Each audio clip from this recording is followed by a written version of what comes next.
Hello friend, welcome to the my channel. आज हम लोग समझेंगे रेलवे ग्रुप डी एग्ज़ाम से संबंधित महत्वपूर्ण प्रश्न जो रेलवे के कंप्यूटर बेस्ड एग्ज़ाम में कैप्सूल की तरह यह काम करेगा। यह क्वेश्चन ऐसा है जो रेलवे के एग्ज़ाम में बारंबार यह क्वेश्चन पूछा जाता है। तो जब आप एग्जामिनेशन हॉल में बैठेंगे तो ये क्वेश्चन को आप सबसे पहले कोई भी क्वेश्चन जब आपके सामने में रहेगा, मैथ का क्वेश्चन खासकर, तो आप उसको पहले पढ़ेंगे और समझेंगे और समझने के बाद उसका शांति से सॉल्यूशन निकालेंगे और आराम से निकल जाएगा।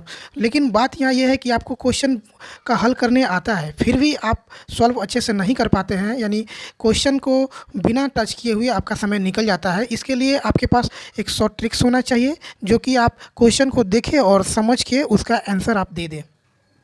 इसके लिए मैं बहुत ही शॉर्ट मेथड लेके आया हूँ। मैं इस क्वेश्चन को प्रोसेस से भी और ट्रिक से भी बनाऊँगा, जो कि आप देखेंगे, जो आपको पसंद आएगा उसको आप लोग अपनाएंगे। तो क्वेश्चन ये है, दो व्यक्ति ए और बी के उम्र का अनुपात 3:4 है, ठीक है।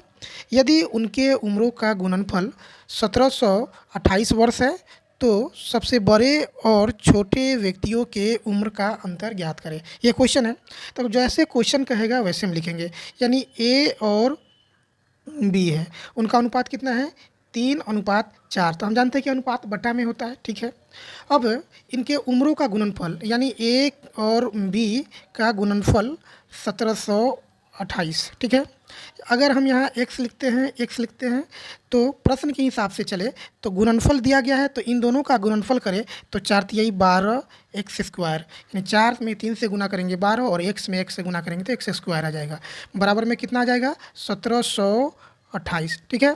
एक्स स्क्वायर बराबर में 1728 बटा में 12, यानी इसको 12 से काटते हैं तो 144। अब एक्स स्क्वायर है, इसको रूट अंडर करेंगे तो ये आ जाता है, x का वैल्यू 12 आ जाता है। तो मेरा क्वेश्चन क्या कहता है? सबसे बड़े और छोटे व्यक्तियों के उम्र का अंतर ज्ञात करें।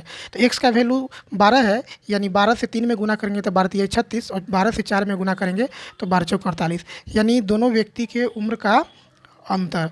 तो 36 में से 48 में से 36 को घटा लेंगे तो वही मेरा आंसर होगा, यानी 8 में से 6 गया तो 2 और 4 में से 3 गया तो 1, यानी 12 वर्ष मेरा आंसर आएगा। यानी इसको प्रोसेस से बनाए तो ये, अगर इसको ट्रिक से बनाते हैं तो कैसे होगा? तो मेरा ये ट्रिक ये है कि सबसे पहले हम गुणनफल लिखेंगे। तो गुणनफल मेरा कितना है? 1728 बटा में अनुपातों का गुणनफल। तो अनुपात मेरा क्या है? 3:4। तो 3 में 4 से गुना करेंगे तो 12 और इसको क्या कर देना है? रूट अंडर में। क्या करना है? रूट के अंडर रखना है। और क्या पूछा जा रहा है? इसमें ट्रिक है, जो पूछा जा रहा है बड़े और छोटे व्यक्ति के उम्र का अंतर। तो एक व्यक्ति है 3 के अनुपात में, एक व्यक्ति है 4 के अनुपात में, दोनों का अंतर करेंगे तो 1 आ जाएगा। इसको अंदर से अंदर ही काटेंगे तो 144 आ जाएगा, यानी रूट अंडर 144 रहेगा गुना में 1। इसका रूट से हटा देंगे तो सीधे 12, यानी 12 से 1 गुना करेंगे तो 12, तो यानी मेरा उम्र का अंतर आ गया 12 वर्ष। तो हम इस क्वेश्चन को ट्रिकी सॉल्व करेंगे और इस तरीके से मेरा ये क्वेश्चन सॉल्व हुआ। अब आते हैं दूसरे प्रश्न। ये है कि आज से 3 वर्ष पूर्व पिता का उम्र अपने पुत्र के उम्र का 7 गुनी था। इस समय पिता का उम्र अपने पुत्र के उम्र का 5 गुनी है, तो पुत्र का उम्र निकालें। तो सबसे पहले इस क्वेश्चन में 2 भाग हमको मिलता है। तो पहला भाग 3 वर्ष पूर्व यानी 7 गुना है, और दूसरा भाग ये है कि ये इसमें पूर्व और पहला का चर्चा नहीं किया गया है, सीधा सीधी 5 गुना है। यानी है का मतलब होता है वर्तमान और ये था का मतलब पहले था। तो अभी जो है उसको देखते हैं। तो अगर मानते हैं कि पुत्र का उम्र वर्तमान में x वर्ष है तो पिता का उम्र 5 गुनी है, तो 5x हो जाएगा। ये मेरा वर्तमान का है, ठीक है। ये प्रश्न का दूसरा भाग सॉल्व हो गया। पहला भाग क्या कहता है कि 3 वर्ष पूर्व पिता का उम्र अपने पुत्र के उम्र का 7 गुनी था। यानी 3 वर्ष पूर्व, यानी दोनों 3 वर्ष, बाप बेटा दोनों 3 वर्ष, ठीक है। अब ये कितने वर्ष का था? यानी पिता का उम्र अपने पुत्र के उम्र का, किसके उम्र का? पुत्र के उम्र। तो पुत्र का उम्र क्या है? x - 3 का 7 गुना किसका उम्र?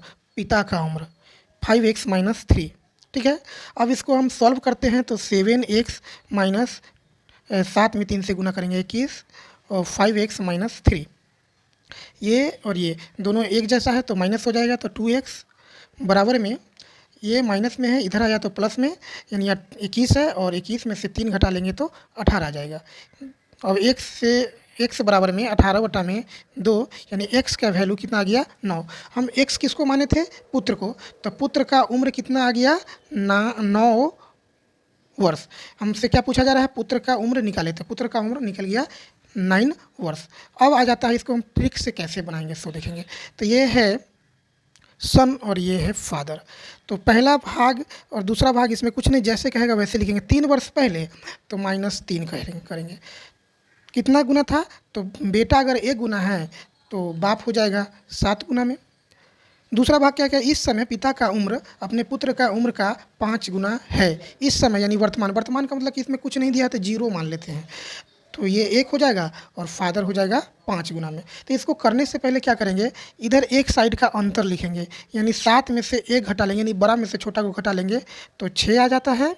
अब क्रॉस मल्टीप्लिकेशन, ये दोनों का गुना करेंगे, 7 में 1 से गुना करेंगे 7, 1 में 5 से गुना करेंगे 5, तो 5 ही आएगा। यानी दोनों का गुना करेंगे, हम घटा लेंगे। क्रॉस मल्टीप्लिकेशन करने के बाद घटाने पर हमको 2 आया और इन दोनों को जोड़ेंगे तो 3 का 3 आया। हमसे क्या पूछा जा रहा है, यानी पुत्र का उम्र, तो पुत्र का उम्र क्या है, पुत्र ये है, तो पुत्र का उम्र 1 है तो इसमें 1 लिखेंगे, ठीक है। तो 2 से 6 को काटेंगे तो 3 आ गया, यानी 3 तिहाई 9 वर्ष। तो पुत्र का जो उम्र है वो कितना गया 9 वर्ष, ठीक है।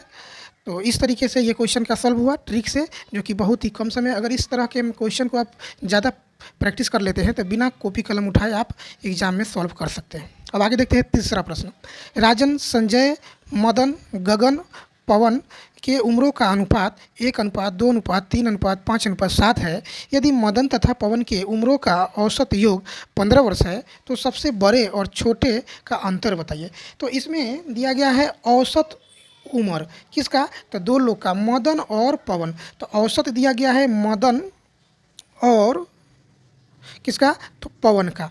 तो औसत है, तो इसका कुल योग निकालने के लिए 2 व्यक्ति है तो 2 से गुना करेंगे, यानी दोनों का कुल योग हो जाता है 30 वर्ष, ठीक है। अब यहाँ पे क्या कहा है, हमसे पूछा है कि सबसे बड़े और छोटे का अंतर निकालिए। तो सबसे बड़ा और छोटा का अंतर निकालने के लिए यहाँ 2 व्यक्ति है, दोनों में है मदन और पवन। तो यहाँ हम देखेंगे मदन क्या नंबर पर है, ये तीसरा नंबर पे, और चौथा नंबर पे पवन, ठीक है। 1 2 3 4 5, तो मदन और पवन, तो मदन तीसरा और ये पवन पाँचवा। तो तीसरा नंबर ऑप्शन ये है और 5वां नंबर ये है, यानी ये 3:7 के दिया गया है, यानी 3x और ये है 7x। ये जो 30 जो है कुल योग है दोनों के उम्र का, तो हम भी इस अनुपात के कुल करेंगे, यानी 7 और 3 जोड़ेंगे तो 10x के बराबर में हो जाता है 30। तो x का वैल्यू निकालेंगे 30/10, यानी x का वैल्यू आ गया 3, ठीक है। अब इससे निकालेंगे तो x का वैल्यू 3 है तो 3 तिहाई 9, और इससे निकालेंगे तो 7 त्रिक 21। x का वैल्यू तो मेरा 3, आपको क्वेश्चन में क्या कहा गया है, सबसे बड़े और सबसे छोटा। तो सबसे बड़ा कौन है, ये 7, यानी 7 में 3 से गुना करेंगे तो 21, और सबसे छोटा का कौन है, ये 1 है, तो 1 में 3 से गुना करेंगे तो 3। इन दोनों का अंतर करेंगे तो 18। ये मेरा प्रोसेस से हुआ। अब हम इसको ट्रिक से कैसे बनाएंगे सो, तो सबसे पहले ट्रिक में क्या होता है, औसत जो योग है 2 वर्ष 2 लोगों का है तो 2 × 15 करेंगे, ठीक है। अब 2 लोग ऊपर है तो 2 लोग का नीचे भी लिखेंगे। तो 2 लोग अनुपात में कौन कौन थे, तो ये थे मदन और ये पवन, यानी 7 और 3 10। ये योग के रूप में है तो ये भी योग के रूप में होना चाहिए। गुना जो पूछा जाए, हमसे क्या पूछा जाए, सबसे बड़े और सबसे छोटे। तो सबसे बड़ा यहाँ 7 है, सबसे छोटा 1 है, तो इन दोनों का अंतर हो जाता है 6। तो 6 लिए 2 से काट दिए 10 को तो 5 आ गया, 5 से काटे 15 को तो ये 3 आ गया, यानी कितना आ गया 18 वर्ष मेरा दोनों का अंतर हो जाता है। इस तरीके से ट्री के माध्यम से आप एकदम बिना कलम कॉपी उठाए बना सकते हैं। थैंक यू दोस्तों। तो ये क्वेश्चन अच्छा लगा होगा आंसर इसका सोल्यूशन, तो आप चैनल को सब्सक्राइब और ज़्यादा से ज़्यादा वीडियो को शेयर करेंगे।